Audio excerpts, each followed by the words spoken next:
Good afternoon, my name is Juan Carlos Flores, and today I'm going to talk to you about chapter 1 of the research project that we are carrying out with my partner Geraldine Castro Carreño.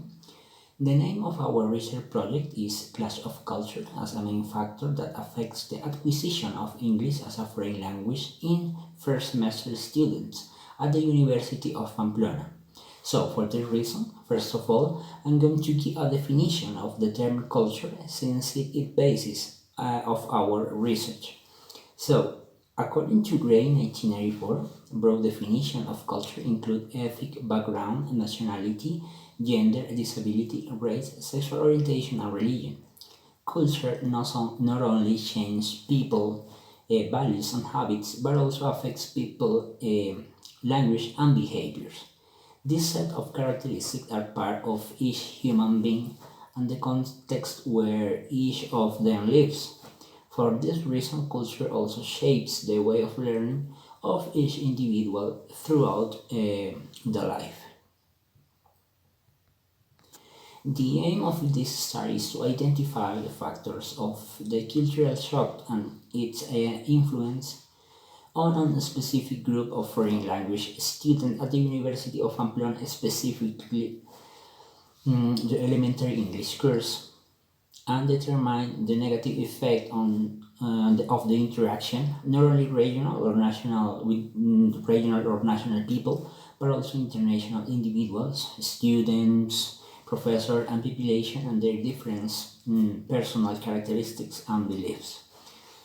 So, with these factors, seek a viable alternative to solve the possible learning problems of each student so that the same cultural environment in which they operate is the tool for the improvement of their abilities and skills.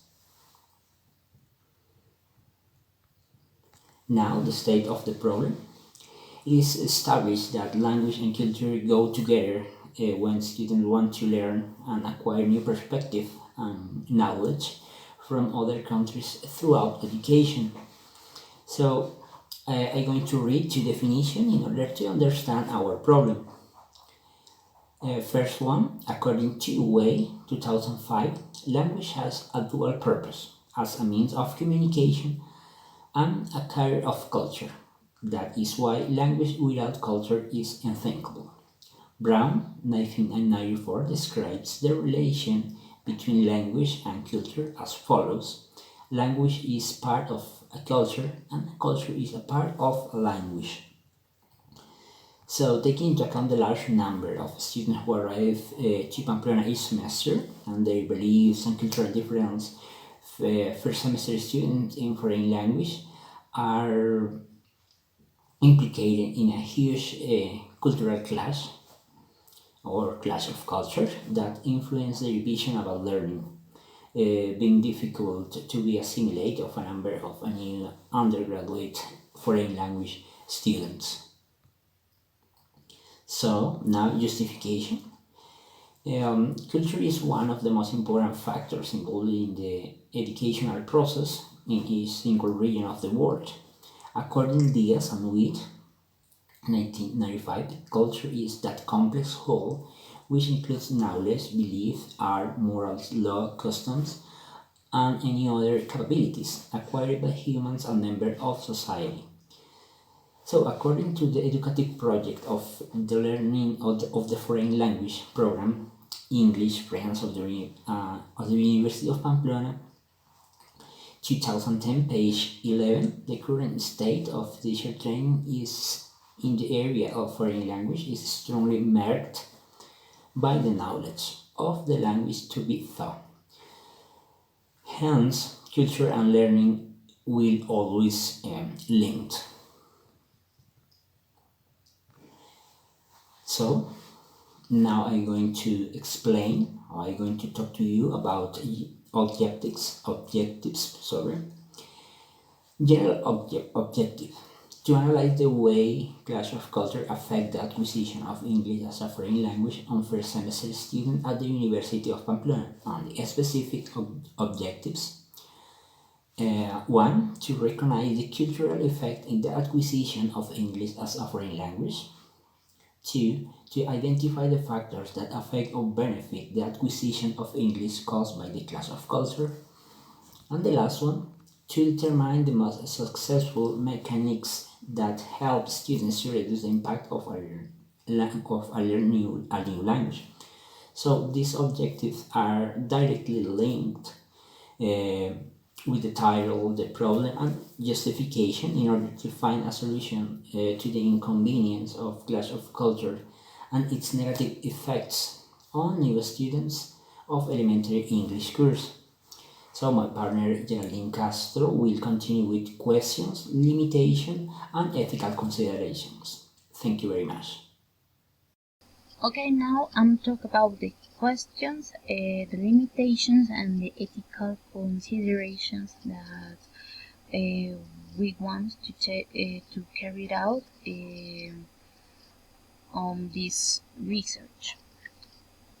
Now our grantor question is how does the clash of culture affect the acquisition of English as a foreign language on first semester students at the University of Pamplona? This is the general question. This is the purpose that we want to resolve in this research.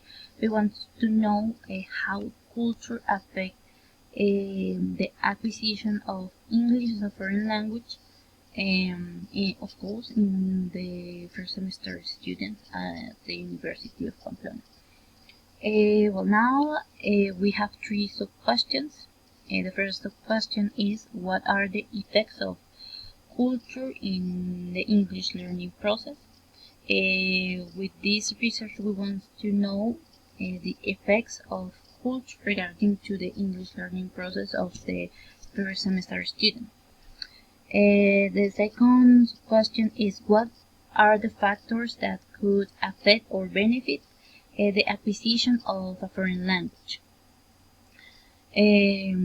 Some factors could arise in the development of this research, so we want to know what are those factors and if they can affect or benefit the learning of a foreign language, in this case English. And the third sub-question is what mechanism would be successful to avoid the effects of a clash of culture. Yes, we want to know what mechanisms or what tool could be successful for help students in order to reduce or to avoid the effects of a clash of culture because they come from a different part of Colombia and this aspect could affect the learning of English as a foreign language. So this is the questions that we want to answer throughout our research.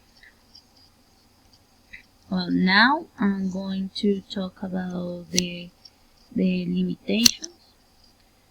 Well, some difficulties could be arise throughout the development of our research. Limitations such as the lack of time by part of research and the students, due to we don't have the same schedule, so it's impossible to it's impossible sometimes to get a meeting between us and the students that we that we will to work with us.